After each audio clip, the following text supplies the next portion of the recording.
Halo. Go. Safi za kwako? Safi, shikamoo. Eh. Ugali? Hapana, mimi narudi saa 4 za usiku. Ugali wa saa 4 za usiku wapi na wapi? Hapana. Na poa, asanteni sana.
Shikamoo.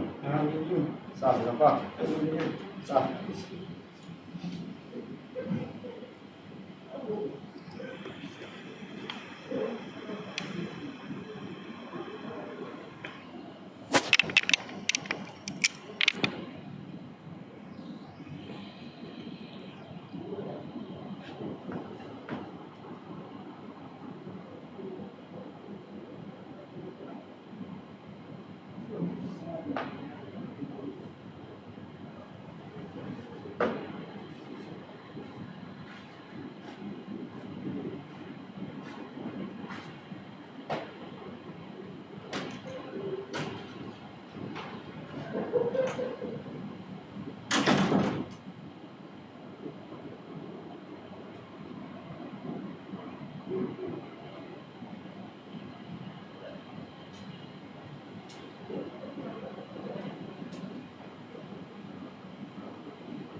Daktari.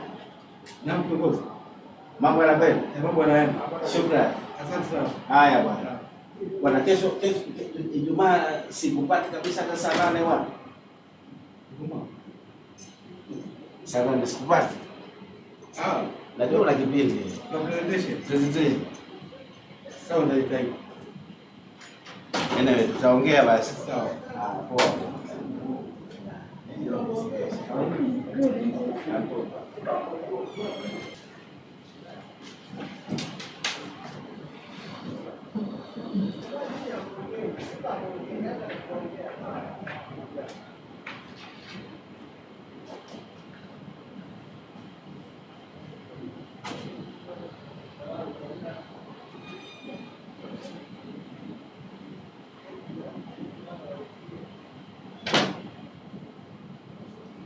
Ndio naulizia.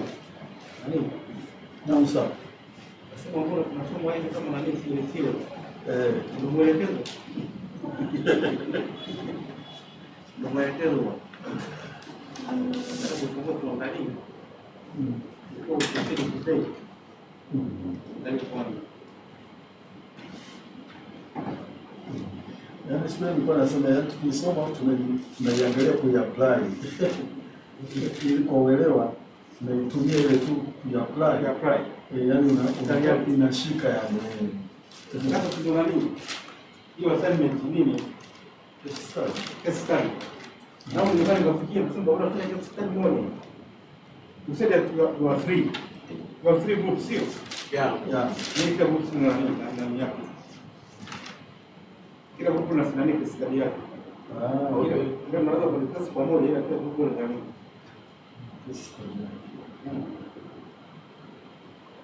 Yapendeza zaidi.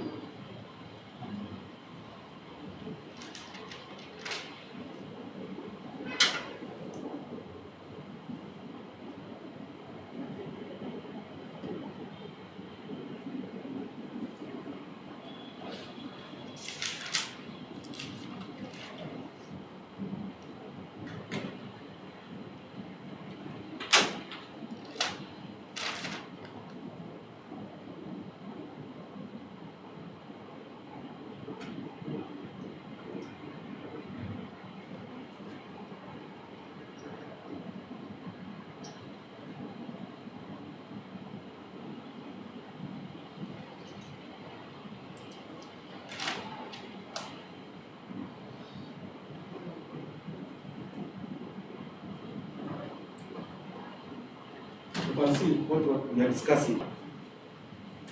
That's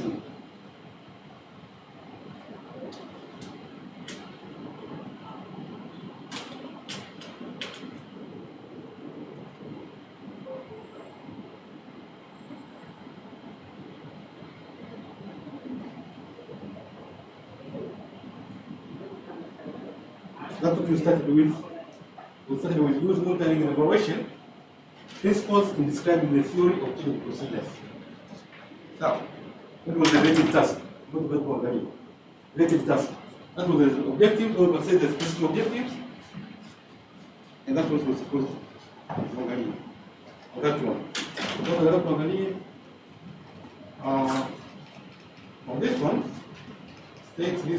states the useless procedures or change the procedures, identify the skills needed in describing the theory of procedures, discuss the tools can be used in the development of change, combine skills and tools, techniques, that one.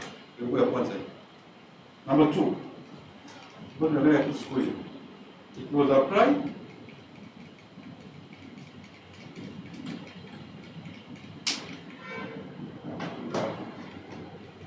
theory of change principles, you can find desired change. Describe the desired change in the theory of change. And then state the skills needed in classify desired change. Number two. And then identify techniques that can be applied in the classified change. State the challenges.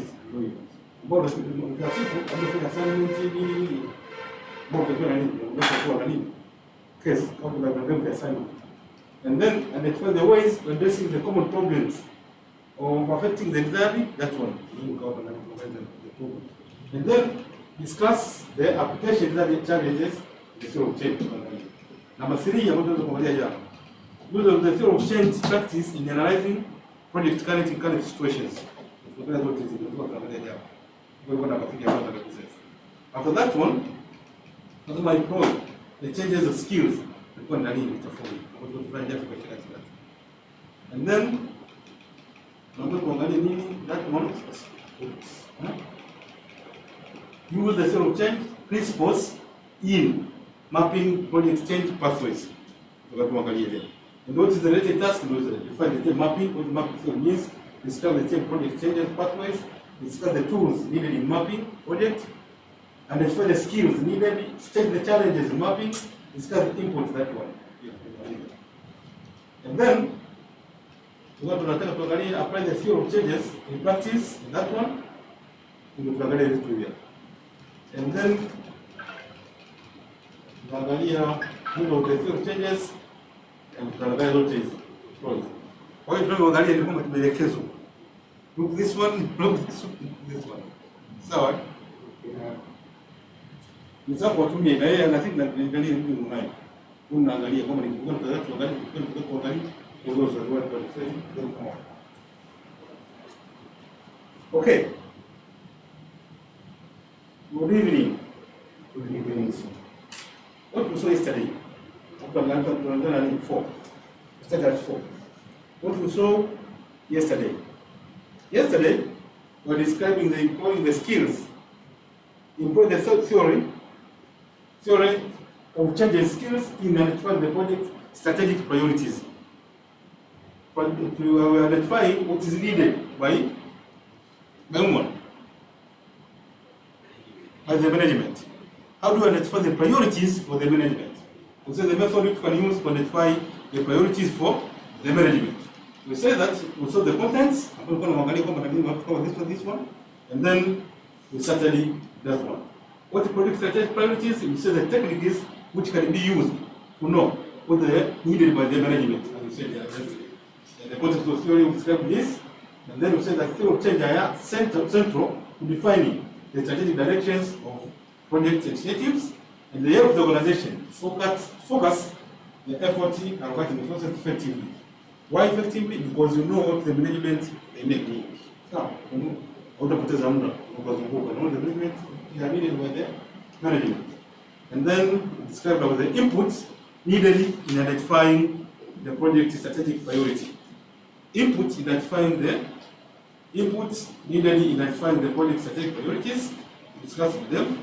We said that it involves the select the key goals or outcomes that the organization or objective aims to achieve or to align with the mission and the vision. We said that the first input of that one is mission and vision statement. We say mission and vision statement. What does that mean? What does that mean for that one? I think you know. Vision statement. And also we discuss about the stakeholders input and the engagement. You get a lot from the stakeholders. Everything you get from the stakeholders. Who is the stakeholder? Who is the stakeholders? We discuss them. We say that input various stakeholders can include beneficiaries, can include the community members, can include the staff, can include board members, partners, and so on and so on. You can conduct the interviews, you can conduct the surveys, or you can conduct the focus group and the consultation to gather the various perspectives. And then we say that you can involve external environmental scan. You know what is done with the external environmental scan. External environmental scan. Are those ones? So, are those ones. And also say that we use also SWOT analysis, and also say that when data in the research. Or data in the research you can conduct qualitative, you can conduct quantitative, all those are conducted there. And also you can organize assessment, and also say that you can use theory of change if it is already done.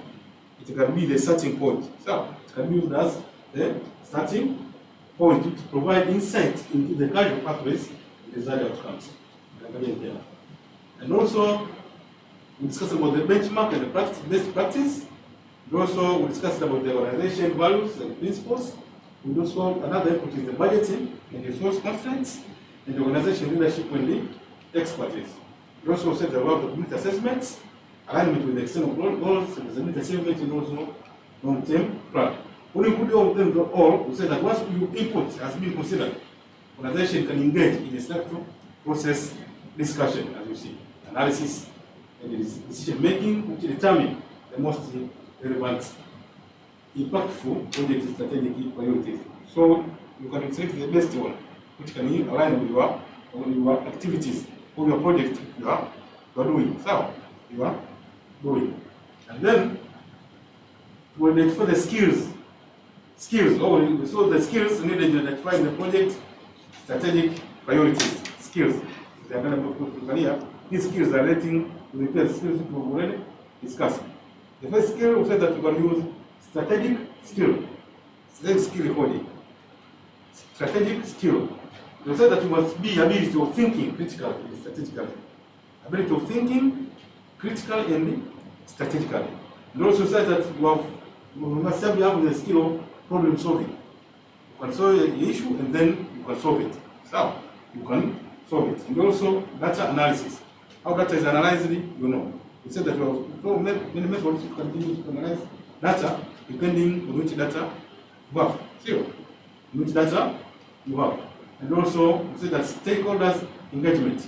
How do you engage the stakeholders? How do you engage the stakeholders? And also we said that communication skill.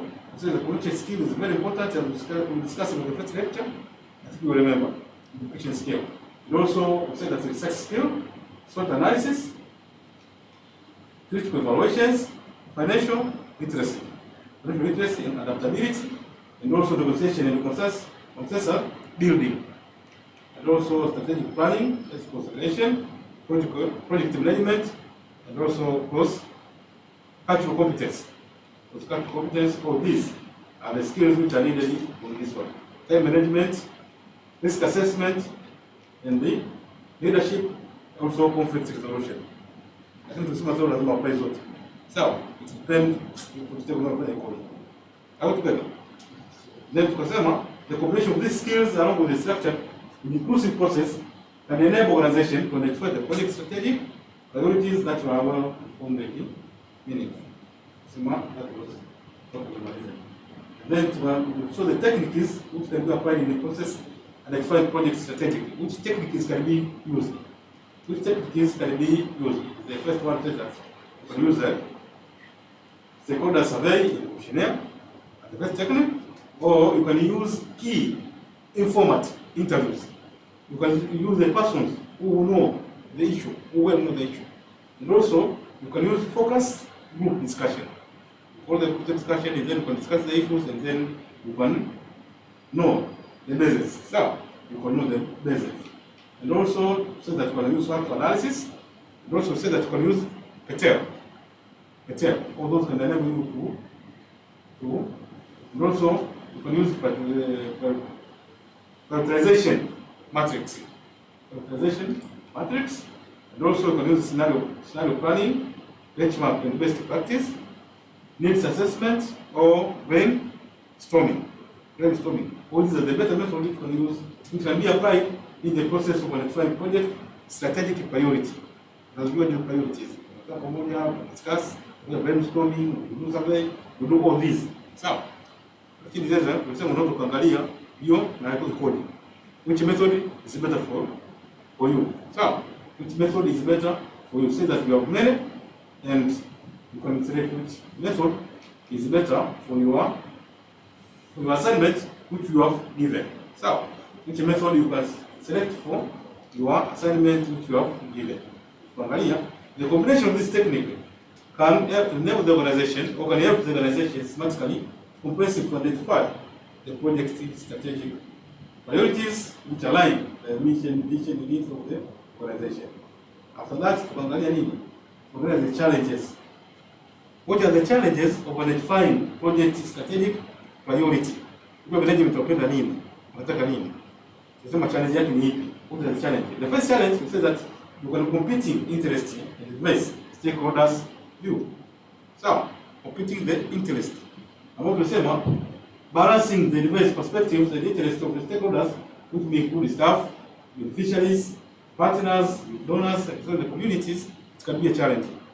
So, it can be the challenge. We also say that sometimes you can be having limited resources. Unapata labda unatumia kupata data nyingi, kupata data kidogo. Sawa, au mambo ya finance pia. Kuna mambo mengi sales resources. Kuna many issues. Sawa. There's so many issues. For example, take the financial resources, can be instead of staff capacity, and the time can be limited the organization ability to pursue all the potential priorities. And also says that sometimes the complex can be issue. The issue can be very complex. So the issue can be very complex. And we said that can cause the challenges of high complex of the network. And also sometimes you can lack the evidence, that and evidence. I don't know. For you it becomes difficult if you don't have evidence. And also changing external environment. When external environment are changed, there can be problem to identify the project strategic priority. And also said that we discussed about the resistance of change. Sometimes communities they can resist to change. So how not to be one at management or whatever. They can put the resistance. How do you know? Well, it can be a problem. So it can be a problem. And also we discussed about resource dependency. It depends on the resource. Depends on the resource. If the resources are not available, it means you can't proceed. About the same organization that rely heavily on the external funding, for example, they feel pressure to align their priorities with the preferences of funders. COVID still. So, for example, COVID, for example, HIV, for example, malaria. Not to hospitalini. Malaria sio siku za malaria. Sio quality. Ndio kwaje? What happened? Zamani tulikuwa tunapewa malaria hapo kana leo unakuuliza na hapo wanafanya nini? Siku zimetoka kama walikuwa wanasema malaria hamna. Intervention mbalimbali. Inafanyika. Kuta malaria positive. Sasa kijajio zinaenda ni nini? Ndio ziondoa kwa malaria.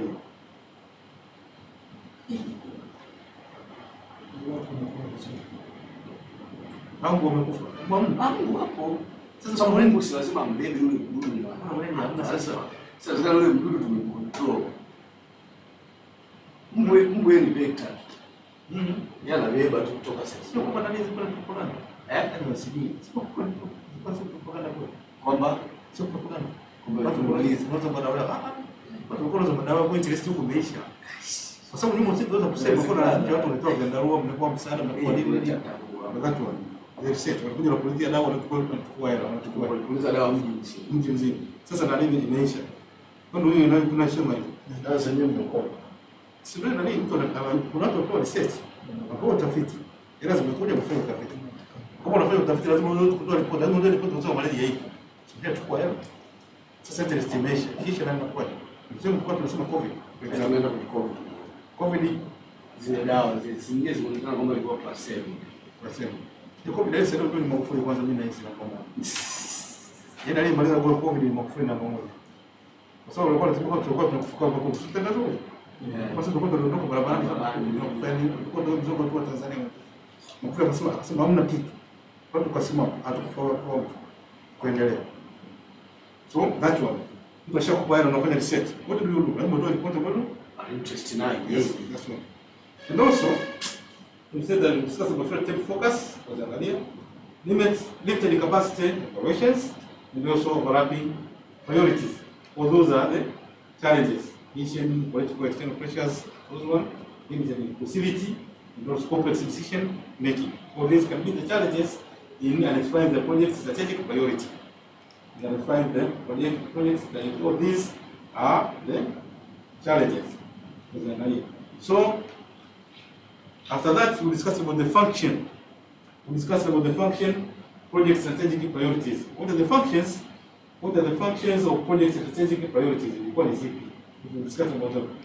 We saw that way, we saw then, we said that we have alignment with the mission visions, which are related with other to already seen, and also clarification objectives, career pathways, resource allocation, monitoring and evaluation, fear of change narratives, strategic development, adaptation learning, communication stakeholders, resource mobilizing, accountability. All these allow the project strategic priorities can be done. Tuangalia this one. Hiyo ilikuwa ni lecture ya jana. Ilikuwa ni ya kwanza jana. Mambo mengi unaweza kuchukua time and then you can pass through. Ingawa chukua kana nini, chukua ka case, lakini tuweze kuiandaa hiyo case. Sawa? Now, what are we going to see today? What are we going to see today?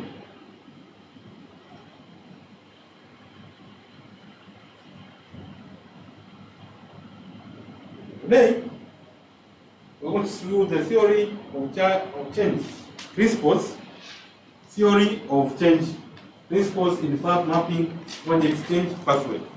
Theory of change principles in mapping project change pathway. What does the meaning of mapping? Mapping. Mapping ni nini? Yes, mapping.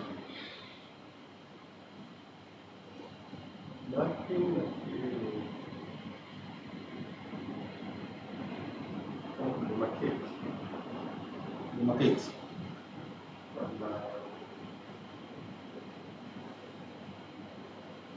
Kwamba ni kama road map. Kwamba tunaweza kujaribu hapa Na kuduplicate mapping tunaweza kama njia. Lakini kutumia nini? Ramani. Sawa, mapping, let's mapping. Tunasema use of theory of change principles in mapping project change pathway. Mapping project change pathway. On this one, what are we going to discuss or what we going to see? The first thing, what we are going to do, we shall define the term mapping in the theory of change. What the meaning of mapping in the theory of change? And then we shall describe the term project change pathway. Project change pathway. Njia, sio pathway. And also, we shall discuss the input needed in the process of mapping. Input needed in the process of mapping. And also, we shall identify skills needed in the process of mapping. Now to say skills. And go to the kidogo nasikia mtu mchazi hiyo. Sawa? Lakini mta the same. And also, we shall discuss the challenges in mapping project change pathway. We shall discuss the challenges in mapping project change pathway. The last one, we shall discuss tools needed in mapping project change pathway. So these are what we're going to cover today. After this, tutakuwa na nani? We have the case study also. Case study. Mkianza kudiscuss case study. labda kidogo. Sasa tunakubalia kama nani? Tunasema group tatu. 3 groups. Kila group tutakuwa na case study yake. Case study ya jana ni group number 1. Case study ya leo ni group number 2. Au case study ya kesho kutwa ni group number 3. Sawa? Again, for discussion, we can discuss together. All we discuss together. In submission, you have to group and submit here for. You know, to completion labda na word knowledge, sio? Sawa. Word knowledge. Now, term mapping. As we will say that is like a demarcation. Mapping is like demarcation. But then, you have to know this part. Now, what is the meaning of mapping in the theory of change? We said that in the context of theory of change, mapping refers to the process visually represented the causal pathway. The causal pathway, visually, so, and logic connection between various components of the theory. Various components of the theory. Even after logic, what the meaning of logic?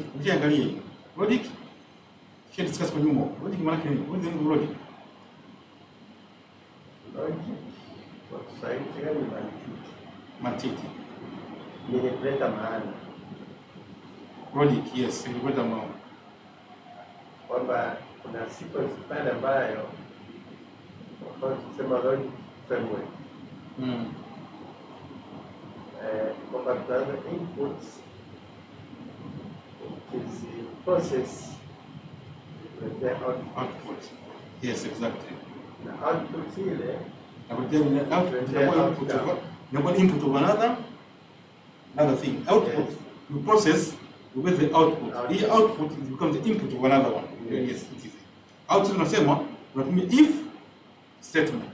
If then, so if you pass the examination, I give you the reward. It means if you fail the examination, you get nothing. So that is logic. If you pass the examination, for example, you go to A level. If you pass A level, you go to university. When you pass university, you go to that one. If you fail, it becomes an alternative. So the mapping, we shall see later. So this mapping is typically done through the graphical or diagrammatical representation. They done through the graphical or diagrammatical representation, such as theory of change diagram or logical model, as we shall see later. So, as we shall see later. What's the purpose of mapping? The purpose of mapping in a theory of change is to create a clear and visual. So, the visual presentations of the activities, input, output, outcomes, and goals are interrelated in how they contribute to achieving the desired long-term impact of change. You have input, you have outcomes, you have the input, you have the output, you have the outcomes, and also you have the goals that you see.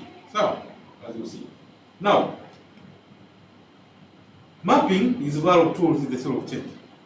Mapping is a valuable tool in the theory of change as to bring clarity or clear structure and visualize it to complex relationships in theories and align the project strategic for achieving social development or organization change. If you draw pictures, kufanya nini? Uelewa. Na ndio kwenye framework. Ukichora picha mtu anaangalia mara moja anaelewa. Concept framework kwenye research. When you draw concept framework, utakielewa hiki na hiki hapa. Uongo. Sawa. If you don't have a framework, sio rahisi kuelewa. Sawa. Sio rahisi kuelewa. Now, in the context of theory of change or project planning, project change pathway refer to the specific sequence from one stage to another, from one to another, that's continuation. So, it's referred to the specific sequence or routes through which the project's initiative aims to bring the outcome of the desired changes to achieve the intended outcomes. What we call sequence. Natoka hapo unaenda hapo, natoka hapo unaenda hapo, sequence kwa mfuatano. Sawa? Tunakumbuka ile sequence. Tunakumbuka. The subject from 3 is what? Sequence and series. Sequence, that one. So, these pathways obtain the logical connection. Logical connection. Start from one point to another point. Another point to another point. One point to another point. Up to the end. And the outcomes illustrating how they contribute to ultimate impact of transmission of the product. So this one, the third pathway, helps to understanding. The purpose of that one is help to understanding and visualizing the theory behind how changes occur. As we've seen, for example, this one. So the pathway are valuable tools for the project planners.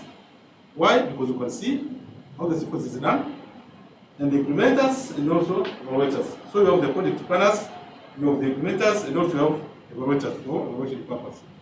So they provide the structure and the visual representations of the project activities expected to lead to the meaningful and suitable changes and enable stakeholders to make the informed decision. And also they can monitor the progress by using this one, what you call this. So mapping project pathways is the crucial step in developing theory and so that's several tools. Several tools can be employed to facilitate this process in creating visual representation. You have so many tools. You have so many tools which can be done on this one. For example, we have logical model. So, on mapping, tools which technically we use for mapping project. Change pathway, you can use logical models, or you have flowchart, or you have ziko nyingi. So, you have so many tools, there are about 8 tools. So, these tools, nategemea unatumia wapi, nategemea unafanya kazi gani. So, so leo tumie zote kwa pamoja no. You can select the tools depending on your project. So, depending on your project. For example, logical model. Logical model. The logical model are the graphical representation that provide a structured framework for mapping. Structured framework for mapping that input, activities, output, outcomes, and impact of the project. They call a quick sequence. Except from input, you go to activities, you go to output, you go to outcomes, and then you go to impact of the project. Sequence. and they are use a simple flowchart format to illustrate the logic connection between project component and the see later. And also we have the flowchart. Look at the code flowchart. The flowcharts are versatile tools. For visualizing project pathway. They use the symbol. Kama natumia symbol. Kama tunasema wewe unatumia decision, tunakuwa na nini nazo pathways. Sawa? Kama tunakuja baada. Pathways. A relationship of various elements in the project software such as workflow visual. Mtafanya hii project management. Tunasoma kabisa. Kwanza project management tunasoma baadaye. Okay. Ndio ndio baadaye. For example, we have the tools, for example, management of various elements, the project, we have software workflow visual. Loose charts can be up from There also another one, we have the mind mapping software. Mind mapping software. This mind mapping software is like Mind Masters or XMIM, enable users to create hierarchy.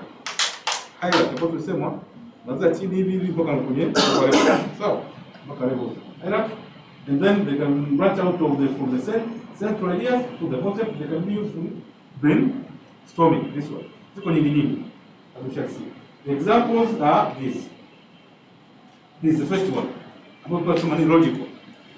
Logical manake nini? If then statement. If then statement. If you pass standard 7, you go to form 1. If you fail, then you go to form 1. If you fail, you pass secondary schools, you go to A level, you go to college. If you pass, you don't go anywhere. That one, and up to the end. For example, on that one, we have started with input. You have the input.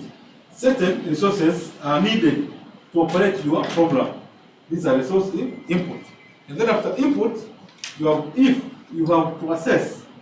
So then you can use them to accomplish their task when you have these activities. And then, if you have accomplished your personal, this one. If you have accomplished these activities, and then you can go to this one. If you accomplish this, and then you can go to this one. If you accomplish this, and then you can go to this one. You can summon in protocol. So, or you can use your product this one. Holiday flights, scheduling, family, that's the resource this one. The activities, create a family, schedule, and then track the ticket for family, then family members on the vacations, and then on the class. So that's the example of logical. So there are sequences you can see. You finish one, and then you go to the next. You finish another one, you go to the next. Or this is what we call the flow chart. Flow chart, you have the start. You want to start, this one, start. And you also have the end. End. So that you can see the start, and then you have the condition. Start. Is the coordinator system defined? Is the coordinates defined the system? If yes, continue with another one. If no, find out what is the coordinate system. So, coordinate system. Here, we'll go to this one. This is another condition here. Is the coordinate system correct? If yes, continue. If no, this one. That is known as the flow chart. We're going to condition. We start, then we condition the test. Ndio tukiangalia kufanya kazi tufuatilie na ile logic kama zinaendana. Sawa? Kama zinaendana. Hapo ndio. Ile tukianza tuone kama ni sequence tunayo. Flow chart there is this one, unakuwa na condition. Na test this one. Is this correct? Continue this one. Is this not correct? Labda rudia. Ni kama nani? For example, kutoka kwenye mfumo wa elimu. So if you pass the secondary school, you go to university. If you fail, unarudia. Sio? Eh, hivyo unakwenda mpaka mwisho. You know? That's the example of flow chart. Now, another one is mind mapping. Mind mapping kama unatengeneza kama picha hivi. Mind mapping, you create idea, as you can see, you create idea. Also, you inspire creativity, and then you plan. You organize the plans. You create idea, you can see, and then you create activities, and then another with the planning. And then this one. Mapping is kama picha kama ulivyosema. Kama picha fulani, demarcation ndio ulivyosema. And then from the demarcation there, unaweza kuendelea kufanya kitu chako na nini. Now, tools and techniques used for mapping project change pathway. Ambayo ni nyingine ni zipi? Mzunguko ya kwanza tumekana nini? Logical nini? Logical. The first one tunasema nini? Logical models. Second one tunasema flow charting. Third one tunasema mind mapping software ambayo unaandika jana kutoka hapo. And then another one nini? Branch charts. Branch charts tumefahamu. Tumefahamu. Na pia kwenye nani? Kwenye wewe uko unaandaa proposal. Kwamba nani ya kwanza I will write this one proposal. Baada hapo utaandika literature. After that I will do analysis. That one. The example like this one. Sawa? That's known as Gantt chart. The Gantt chart is a word used for project management and it can be adapted to illustrate the sequence of activities and milestones within the project. Hapa tutakuwa tunafanya collect data. Then tutakuwa tunafanya analysis. 2 weeks tutakuwa tunafanya analysis from this date to this date. Then tutakuwa tunafanya this nani? Nafanya conclusion. This one nafanya proofreading so and so. And tunasema while they are focused on timelines and independencies, they can also be used to visualize the change pathway. Nitaka kuweka hiyo. Lakini nadhani mmefahamu. Simcheni proposal. Proposal mshaka proposal. Hii nani mtaitumia hii nani? That's it. Lazima utaiweka. Kama una nini wiki mbili I will do this. Wiki nani I will do this. After that I will do this. Mungu atakujalia kesho.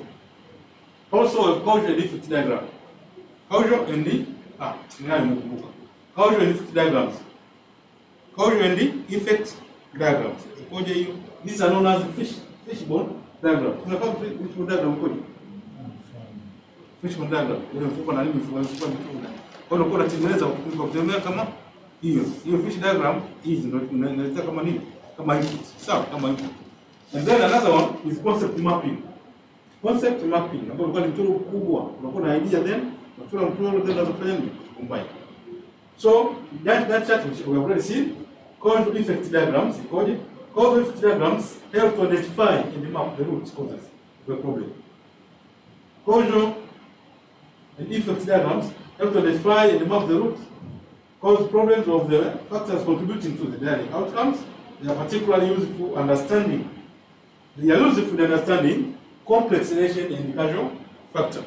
Complex understanding and causal factor. And another one, the concept mapping. Concept mapping. Idea mapping. This idea then. So concept mapping tools such as CMAP tools facilitate creation visual diagram. You create the visual diagram to rough na zia pale. Unakuwa unaendelea na ndiko kwa chini. Kama sio location sio. Create the concept then unaweza kutoa kuendelea na kuendelea. So on this one, sorry Mario, yes. Kati ya concept mapping na mind mapping. Nini? Kwa ni kati ya concept mapping na mind mapping.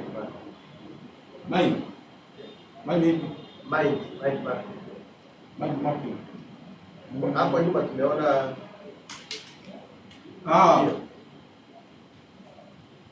mind mapping.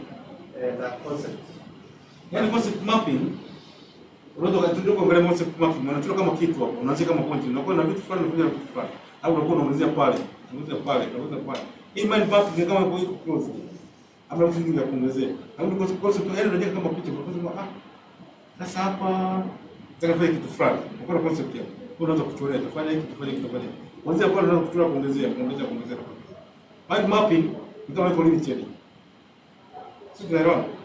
Mind mapping kama iko limited. And as you can see, this one we call the Gantt chart, the examples. So, for example, unasema iko hiyo program. Kama ni program au unafanya mambo ya system. Unapanga for the first time I will do code creation. Kama ni day, I will do labda within 2 days. Tutakuwa tunatenga. Unataka kama tarehe, nyinyi mnatumia tarehe mara sio? And then unafanya function testing. Unaweza kutest code hiyo. Na ni hapo kwa mdao. And then utafanya performance testing. This one, that one. And then utafanya beta user task feedback. Unafanya release. Hata programming. Unafanya release unaachia. Tunasema nani tunahitaji? Rollout. Angalia kwa tunatumia kwenye mtandao kama na software. Tunatumia kama test. Kwa kama test inakuwa ni free. Sio ndio nani? Unaelewa? Unahitaji mwenyewe kusahau.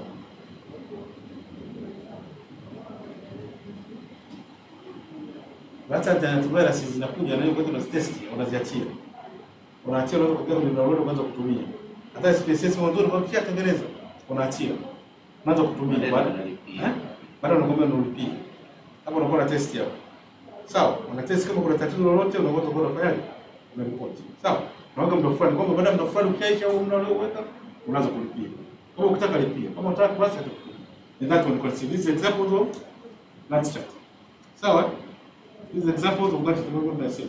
In another one, health and effects diagram about the goldfish. Sawa? Goldfish kwa kama mfumo samaki.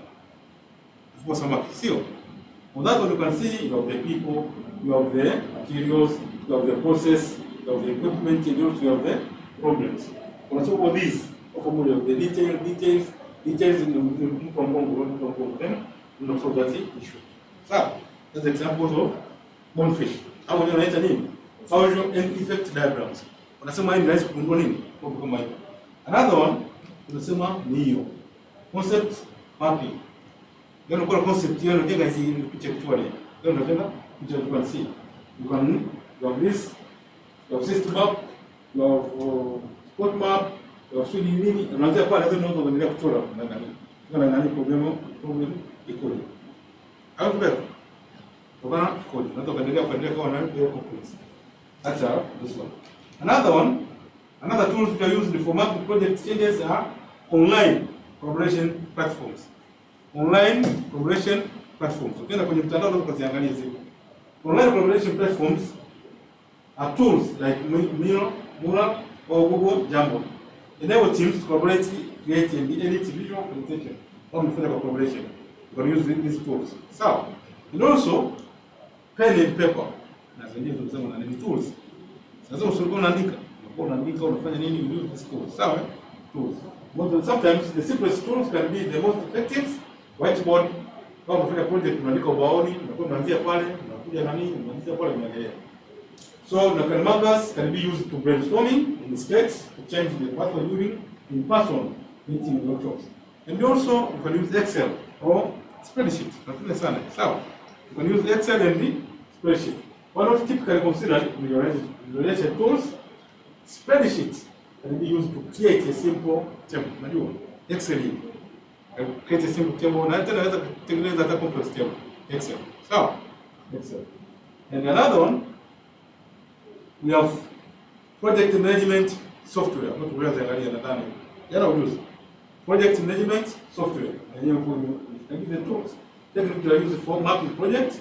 These are project software like Microsoft Project or Trello. Can be adapted to present project changes pathway. Project changes pathway by structuring task dependencies, milestones. They are particularly used for tracking progress of the timelines. So, you have project management software on the so, and also, when you can use data visualization tool. Data visualization tool. For example, Tableau, Power BI, Google Data Studios can be used to create data-driven visualization that demonstrates the impact and progress around the project pathway. So, pathway. When selecting the tool mapping project pathway, consider the specific need of your project, the complexity of the theory, and the change preference and the expertise of your team members. Wakati unapiga kutumia, lazima consider these things. If you want to select which tools to use, you must consider this. So the chosen tools should effectively communicate the project causal relationship and facilitate ongoing monitoring and the evaluation. So these are some of the tools and techniques commonly used for mapping project changes pathway. So some of the tools kwa nyingi, lakini wewe unachagua tools kutegemea na mambo tuliyosema katika. So, there are so many tools, but in order to change, will depend on this. Selecting the tools mapping project stages pathway, you must consider the specific needs of your project, the complexity of the theory of change, the preferences and the expertise of your team member. Unaweza kuchagua tool nyingine, for example, set project management software kwa kutumia hapo. or select data visualization tools. Mungu tunafanya kazi hapo.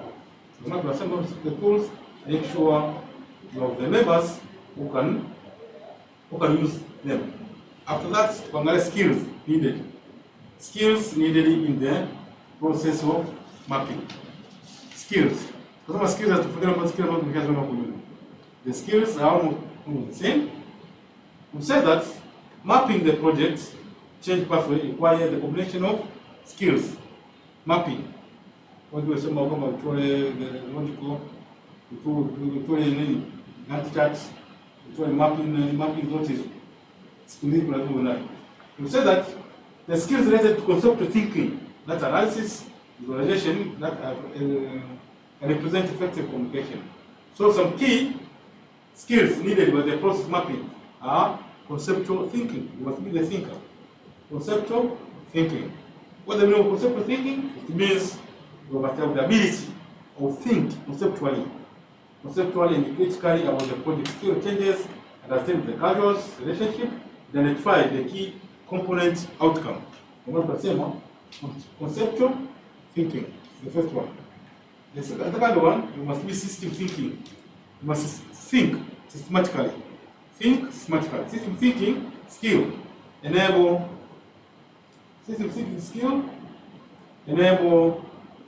individual to see the project as well as organizes interconnection and feedback loops among various elements. We're going to think whether the first one, conceptual thinking, second one, system thinking. Not system thinking. Another one, analytical skills, ambapo tumeshaziangalia. What strong analytical skills are essential for breakdowns of complex process and identifying the causal and effect relationship between the project. Causal effect, ambapo tulikuwa vidogo kama tumesema nani conflict. Vidogo ndio vinafanya kazi pamoja, how they work together. Another one, data interpretation skill. Data interpretation skill. About to ability to interpret the data. You must be able to interpret the data which you have. So, qualitative data, quantitative, you must be able to interpret them.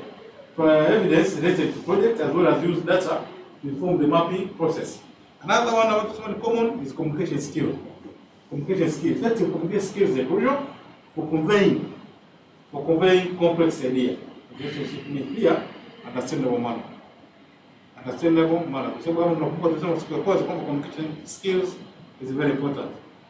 Ngana kumbuka kipindi tunasoma vio tulikuwa tunakataa communication skill. Aje mkubwa umekubali. Mkubwa umekubali? Sio tukao na mgomo. Sio communication skill ya nini? Tunakataa kabisa kwa sababu kwa lugha tu. Kwa tunakataa. Kumbe very important. Sawa? It's very important. And another one, visual thinking, you can think visually. You can see and then you can think. Visual thinking involves the ability to translate an abstract concept in relation into the visual representation, such as diagrams and flowcharts. One of that then you can think on programming. And also problem solving, not a skill. Problem solving problem skills are important for addressing challenges, uncertainties that may arise during the mapping process. Another one is creative thinking. You must be creativity. You must have creative skill. This one can help the writing in innovative ways, representing the change pathway and utilize the complex causal relationship. And also attention to details. Attention. You can see the thing and then you can make attentions and then you can understand what is that.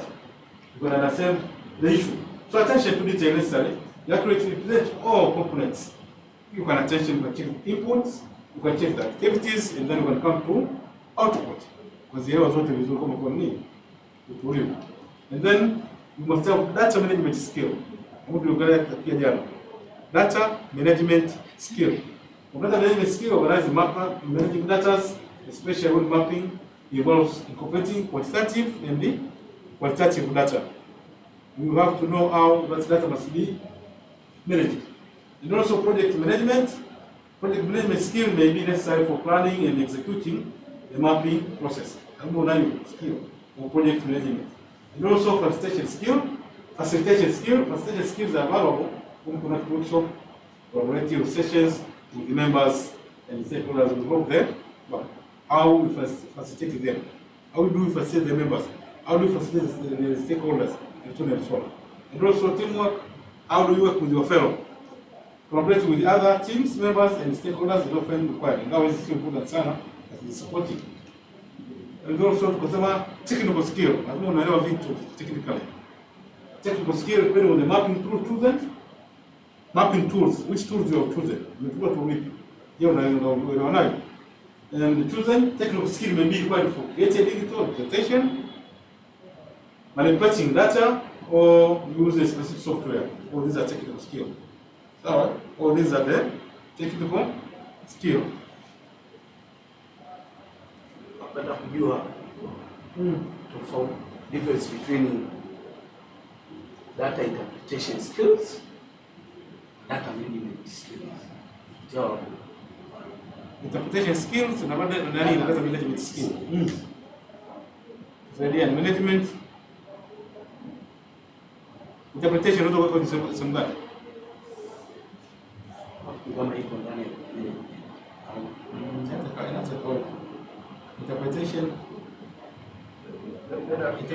interpretation hii kwenye analysis kwa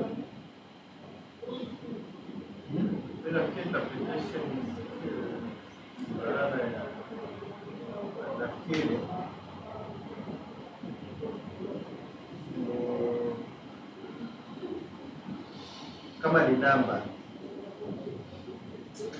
hizo namba zina maana gani kwenye application? Kwa mfano mbele tunafanya budget survey labda ya mali. Kwa state data kwamba labda maji yanatakiwa sokoni ya watu wa unapata unashuhuda for example ile namba. Sasa hizo zina maana gani hizo namba sasa kwenye kama kwenye production, kama mfano hizo namba sasa kuna maana gani? zina maana gani kwenye production yako? Kama muuza production iongezwe kwenye sehemu fulani kuliko sehemu fulani. Kama mlitaka moja lita moja na nusu ni market haiendi. Au ndio maana nani tunaona kama Baresa tengeneza spidi za 500 akaanza kununuliwa. Naona yeye kishafanya research, alifanya research vizuri. Akaanza kwenye nani na skimu zile za ndoo. Zile za nini? Kwenye ndoo nini skimu? sana. Kisado hicho. Na kama mtu anaenda kununua kisado, ni nani anakuja kununua? Hapo kwenye data management nafikiri sasa ni namna gani unavyo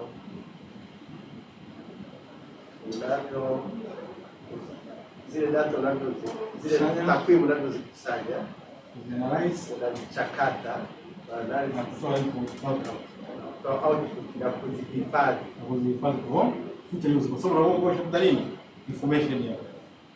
Sawa, uko na kote mzee management data nani so kwa nini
Maana Yanga kupoteza kwani sio soka bali Nasikia kimya ya mitaa imeshaisha.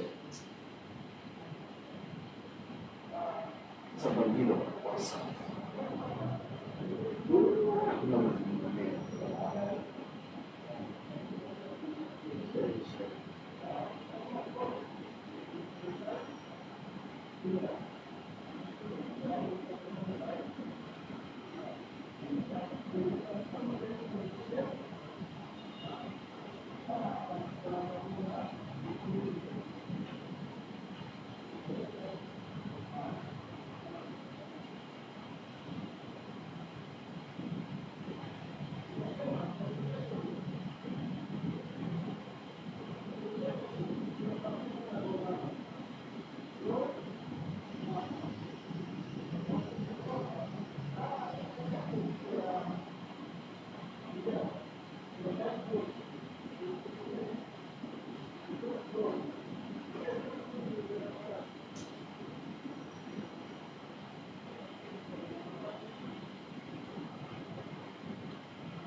So that's the differences between management skill and the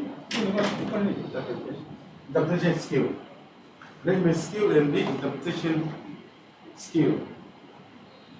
Lakini zote tukao nikija kuangalia, sio lazima usome zote, ni kama vile useme. Unasoma chache nyingine kama zinajirudia pia.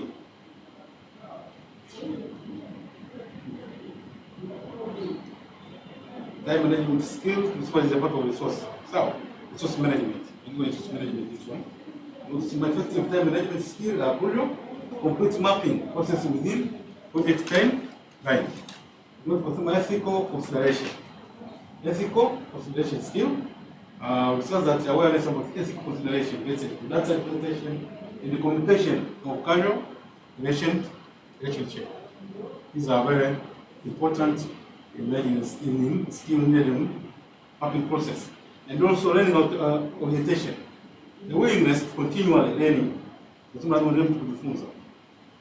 A willingness to continual learning. And the plate map of the project involved and new information becomes available. So these skills when combined enable individual and team to effectively map the project change pathway.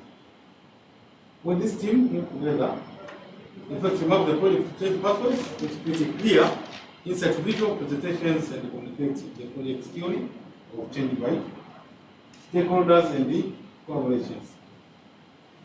That was the skills which are needed in project. The skills which are needed in the process of mapping, process mapping. And then we have discussed the challenges in mapping project challenges. pathway. Challenges in mapping project change pathways. Project change pathways. Kwa sababu tumesema mapping unakuwa nini? Pia visual. Ambao project itakuwa naenda. Sawa? But kama the challenge inaweza kubadilisha nini? Wewe unakuwa unatembea naenda hivi kumbe kana tofauti. Sio?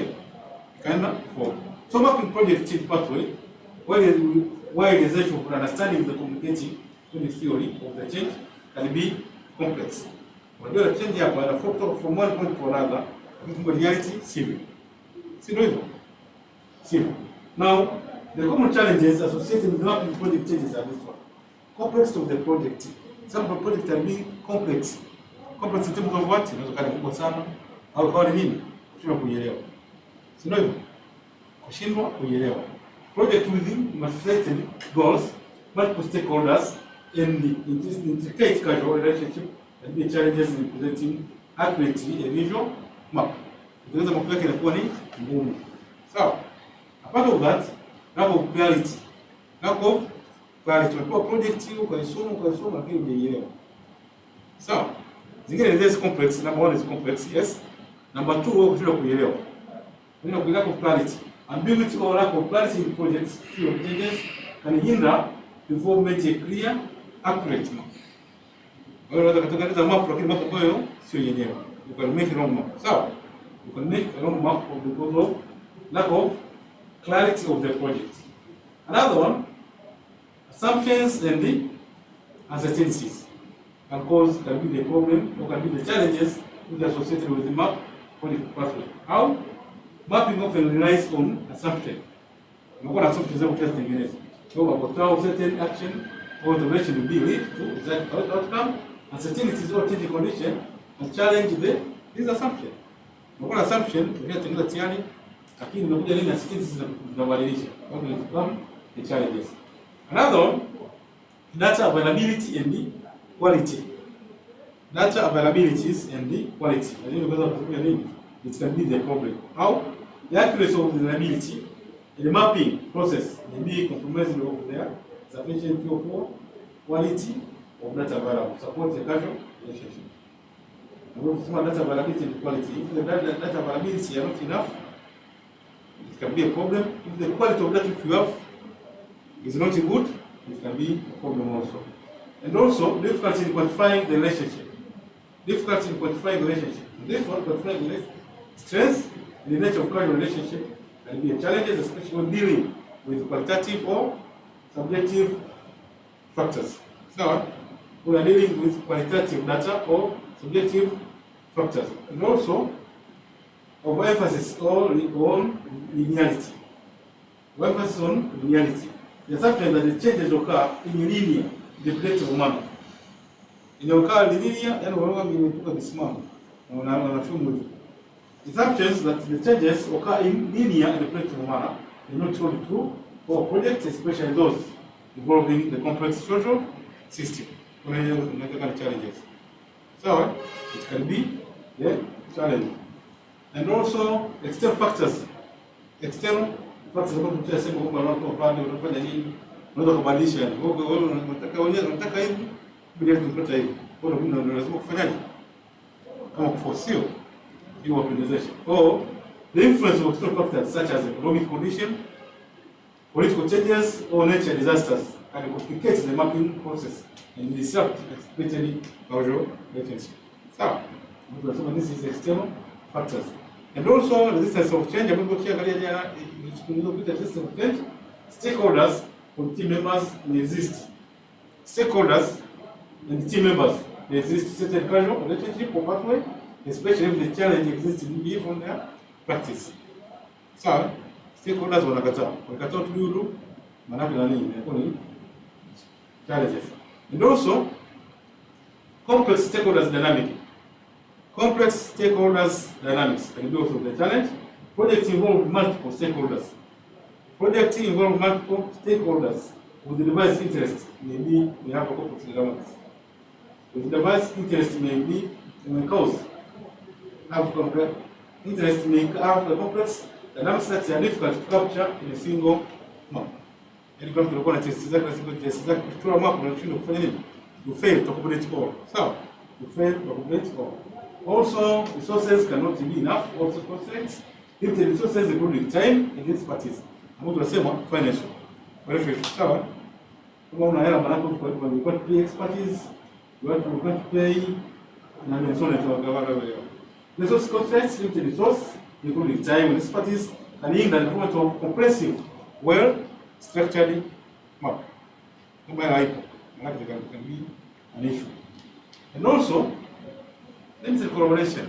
Unaweza kuwa na team, ukaambia your team, lakini collaboration ni nini? Ni zero. Sawa? Wafanyaje? It can be the challenge. So for example, we require collaboration, the input from diverse stakeholders, achieving consensus, how your pathways can be the challenge. Unataka kushirikiana nao stakeholders au kushirikiana au unaoshirikiana nao kazi au kushirikiana, so it can be a problem. Scale and scope, projects that are either too large in scale. Projects that are either too large in scale or too narrow focus may face difficulties. They face difficulties how? In adequately representing the change pathway. Change the context. The context which your projects operate may change over time, affects the validity of the map pathway. Mshakubaliana kwamba tunaenda hivi alafu wakati kufanyaje? Wakamake the changes. Hiyo inakuwa ni ngumu kufanya nini kufanyia kazi. And also language terminologies ambapo tunasema the language can be the barrier. We discussed this one yesterday. Language can be the barrier. If you want that terminology and language used in the map were understood to be accepted by all stakeholders and be the challenge. Natumia nani fulani language fulani, watu wanafanya nini? Wanakataa. So to be the challenge too. It can be the challenge in mapping project pathway. Visualization challenges, create a visual representation that effectively convey the complex nuances, and the change pathway can be significant challenges, however it is minor, and also maintain relevance. Or relevance, it can be difficult to maintain the relevancy. It can be difficult to maintain the relevance. As the project evolves, it is important to update and adapt, relating the new insights, changes in the project. Some of you fail to maintain them, it can be the challenge. And also we have overemphasized output, we also have data overall. Data.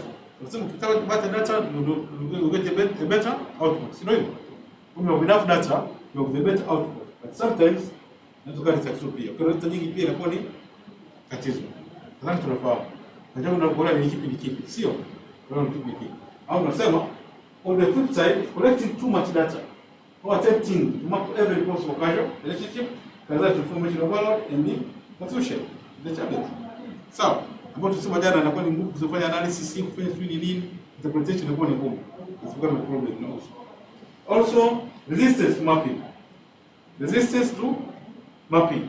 Some stakeholders may not fully understand or appreciate the value of mapping. Some stakeholders may not fully understand or appreciate the mapping. What resistance? What of real resistance? Maana we will fail to map. So, we will fail. This is the pathway map pathway. So, overcoming these challenges often require an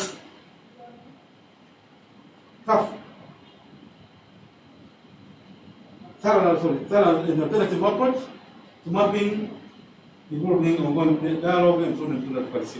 So, with the dialogue, we're going to thorough, we're going to them, put them together, and then we can overcome these challenges. So, challenges ziko nyingi, lakini sio lazima zote ziko kama tulivyosema jana. Sawa. Zingine unakutana nazo, nyingine usikutane nazo. Now, ndio ziko kana challenge. Challenge. Kwa challenge unakuwa na nini kwa sio? Challenges unakuwa unazijua and then you can check. Challenges on mapping pathway. You can tell them. Now, input needed to process mapping. Input needed to process mapping. What are input needed to process mapping? Mapping. Mapping projects change pathway in the flow of change or strategic planning process require various inputs to ensure accuracy and effectiveness. To ensure accuracy and effectiveness, they require various inputs. These inputs provide the foundation of the information creation and comprehensive and well-informed map. Key inputs needed in the process mapping are these. project documentation, documents available. You can document pictures and documentations and use it as input, or you can take stakeholders input. Kama vile usema kama unafanya nini? Conduct survey, conduct nini? Group focus na nini zote zinakuja informations, or you see of change framework, or program logic, or project goal and objectives, or evidence data, or research and literature review, or monitoring and evaluation, or budget and resource allocation, or external context analysis, risk assessment register, project timelines, expert consultation, community beneficiary feedback, historical data ambayo tulisoma na nafanya analysis of literature, and also feedback, project notified activities and the ESCO consideration. All these, I mean the key input of mapping, of process of mapping. Is input to this, those are inputs. What of some project documentation? We say project documentation in project documentation in documents, existing project documents. We say that existing project documents include project proposal, include the concept notes, project plans, providing valuable insight into the project objectives and activities and expected outcomes. All those are known as project documentation. You call it documentation proposal, those can be used as the base. And also, you can use the stakeholders input. Stakeholders input. I'm going to say stakeholders input in consultation and interview with the stakeholders, including project staff, beneficiaries, partners, experts, that provide the best perspectives of the project theory and digital relationship. Wale, usikawa. You get the input from them. And also, sort of change the framework, come and can exist here. The framework can exist, you can take it and then can use it as input. And what I say that aware of the theory of change that outlines the project assumptions, input, activities, output, activities, output, outcome, the long-term impact serves as the primary foundation of the mapping process. When I put it here, when I put it here, we are used as input.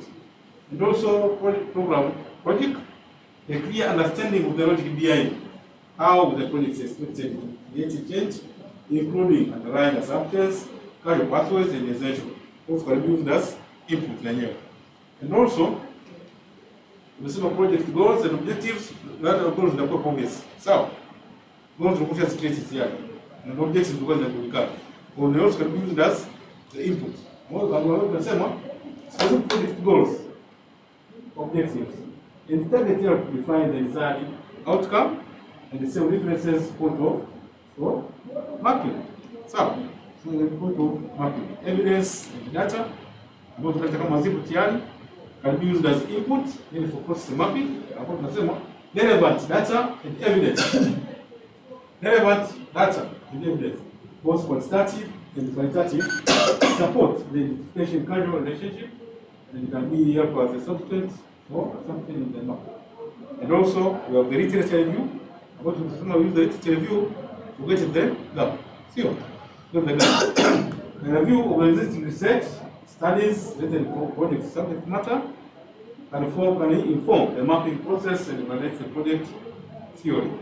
So, monitoring and evaluation, data from ongoing monitoring, evaluation effort including baseline studies, which we've already seen, progress reports, the impact assessment, and be valuable information for mapping. This is the possible theory. So, if you have a monitoring, the next the continuous exercise.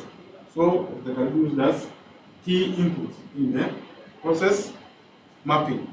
Another one, we have budget and resource allocation. Budgeting and resource allocation. Those can be used as input in process mapping. How information on the project budget, so resource allocated, and identify the activities and information that are central for the mapping process. So, and then external context analysis. Understanding the external context, including social, economic, political, and environment factors, can enable us to create the project within the broader context. And also risk and assumption register. A risk register, project risk and key assumption can also be mapping, can be used in this one. project timelines, unaangalia project inachukua muda gani, a timeline of project schedule, and help to establish the sequence of the outcomes with the map. All these can be used as input, which are needed in the process of mapping. And also you can consult with the experts, consultations. Consultation what expertise provide a value to experts, they know a lot. So they can give the good input. And also community beneficiary feedback, direct feedback from the project target communities and beneficiaries can help to validate assumption and provide real world perspectives. And also historical data and also left from the previous initiative can inform the mapping process, all the historical information, and then it can ease the exercise. And also feedback loops and project output and activities, mapping, and detail the understanding of the project plan and the executed activities, as well as output produce essential for mapping pathways. Yes, consideration is very important because consideration relates to ethical values and principles of this. So all of this should be gathered, reviewed, analyzed. All this, which you have seen, must be gathered, collected together, reviewed, and to create an accurate, comprehensive map project change pathway. So, pathway. Lakini sio lazima ziwe zote kwa pamoja. Tunasema tegemea what you are doing. So, on your project. So the process of involving collaborative effort, involving project stakeholders and experts ensure that the map reflects the shared understanding of how the project is expected is expected to change the meaning in a suitable, sustainable change. Ukiangalia moja baada ya nyingine, wewe unachukua tayari kwa kulikuwa sasa inatosha. Sio lazima tukue yote. Sawa? Hizi nyingine watu wanafanya kazi unaweza kuwa unarudia na kuangalia which is better you can apply to your assignment. Your assigned activity. Sawa? Assigned activity.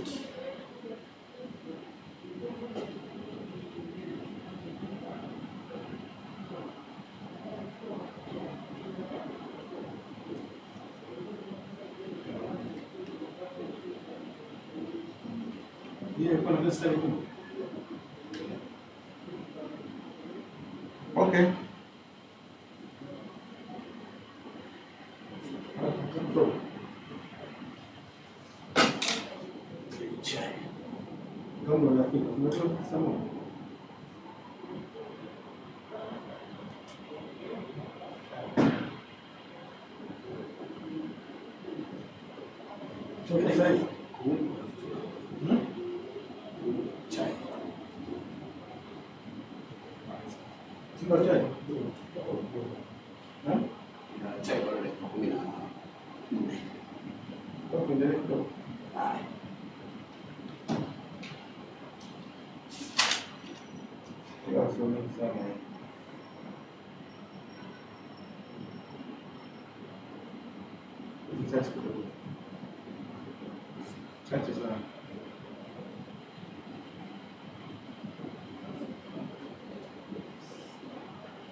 On this one, some enabling outcomes. We have enabling outcomes and this some enabling outcomes. Some enabling outcomes is apply theory of change practice in describing the project quality audit. Apply theory of change practice in describing project quality audit. Project quality audit. So enabling outcomes this one, how to write a sales system.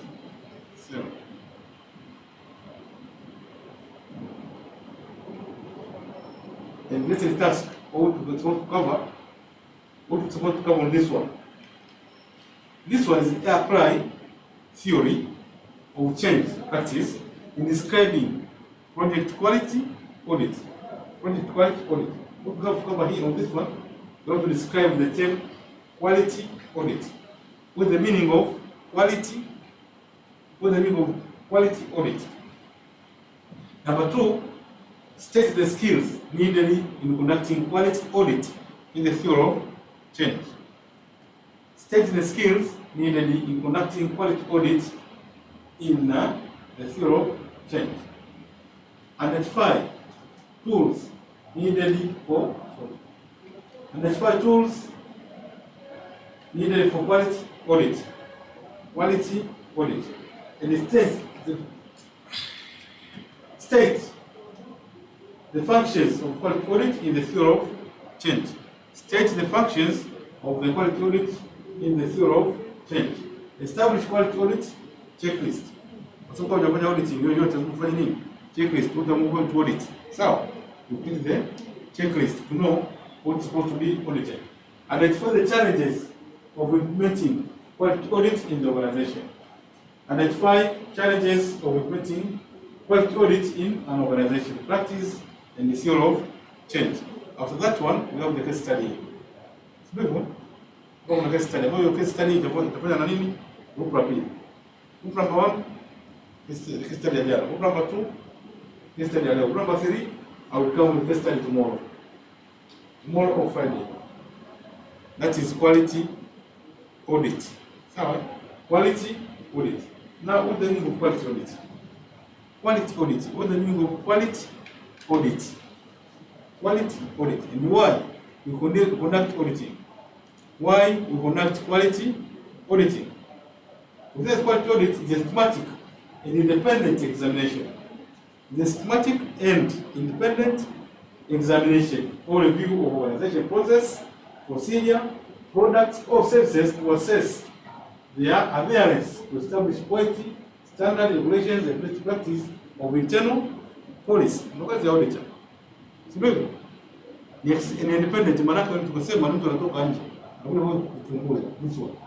Another organization process, how you process, tukuchunguza procedures, products, service, assess their quality, establish quality standard, regulation, best practice of internal policy.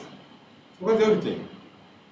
Unafanya kazi zako, umeshaandika kama unafanya kazi ile sawa.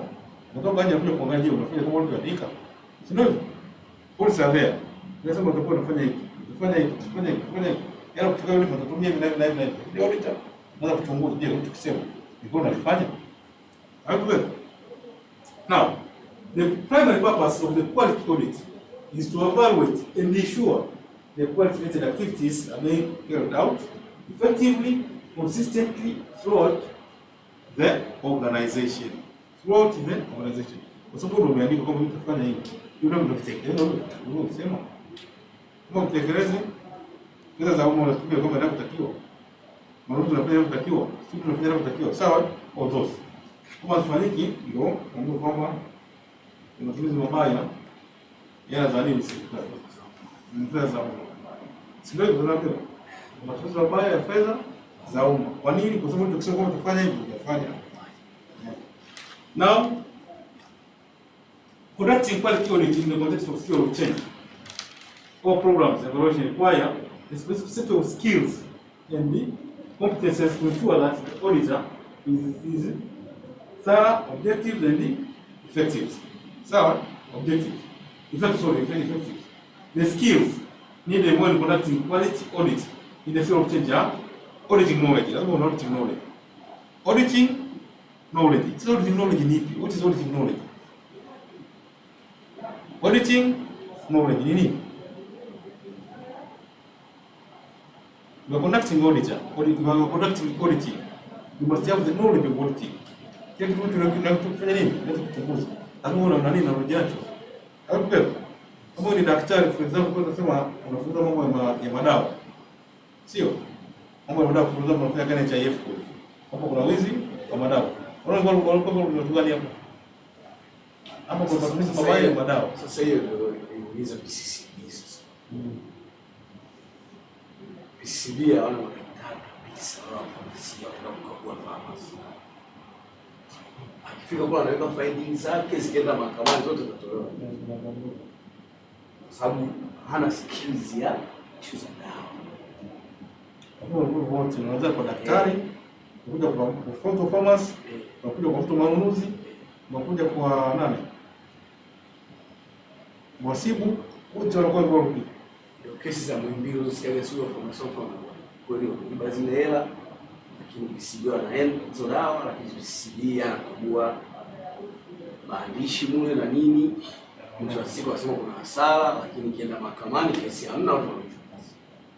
Lakini kweli watu wanapiga dawa. Moyo na sababu kubwa ambayo skills ya hiyo ndio Afrika sio mfamasia. Unapomwambia Panado yeye haelewi. Kama item. Mtu ameandikwa Panado ngapi? Ni Panado ngapi zinaweza kumtibu huyo mtu? Mtu mmoja ameandikwa Panado 50. Je, mtu anaweza kutumia Panado 50? Au kaandikwa dawa fulani. Kwa hiyo daktari pia akitenda daktari kwa daktari wa kitu fulani au na knowledge nani.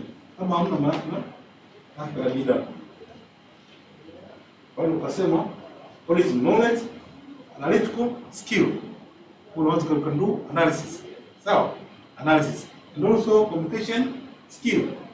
Communication skill, unaweza kumuuliza mtu maswali kama tunasema unamuuliza. Kumuuliza taratibu kama unashinda nao uendaga. Naenda mpaka kukamata. Mtu sharasi, sio? Communication skills and also attention to details. Usikize kwa makini, you understand? Nasikiza kwa makini, mtu anamuelewa, anajieleza. Unamrudisha kuna huko anatoa nini, ndio unachotaka unakipata. And also interviewing skills, documentation review. Because sometimes you are given a document, and ufanye nini? Lazima usipitie. Documentation reviews. And also ethical conduct. Ethical conduct watu tunataka ruhusa. Sio? Unafanya nani auditing? So kama hizo kuna nani ruhusa sio? Lakini tunafanya hivyo. Ndio kwa sio hivyo. Ndio mkuu. Hapo tunatoa. Also with the personal skills and also conflict resolutions. Easy azma unazo. These skills you must have these skills. At all time, mimi naweza kuandika zaidi kama naweza kama mingi. Sitaki kuziandika. Kwa take your time kwa kama skill ipi ndio kwa kusema unacheka na angalia. Skill ipi ndio hapo mimi nitaangalia tu. Sawa? Mimi tumesha naangalia the same.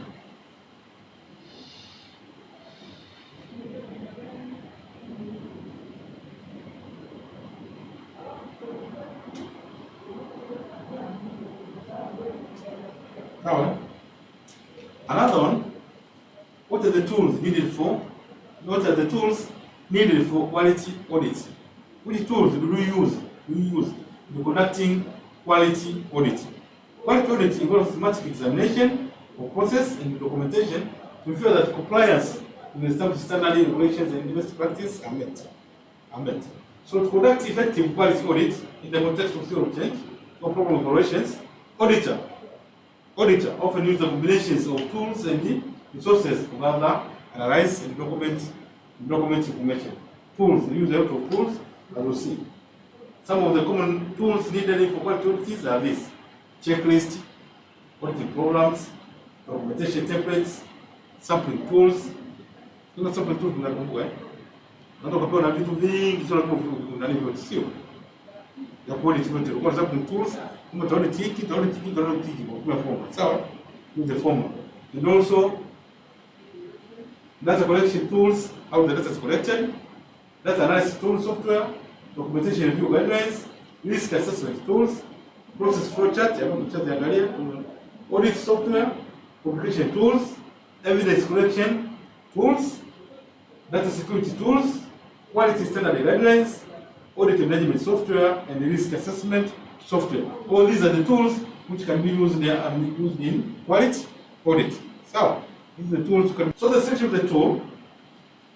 of the tool depends on the specific requirement of the quality audit tool, depending the auditing if you are.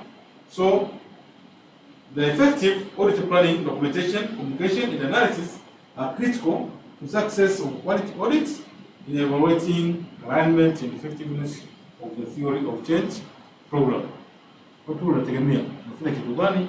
And then you can select which tool as you see. So, you can select which tools as you see. Now, challenges in implementing quality audit in organization. Challenges implementing quality audit in an organization, practicing the theory of change.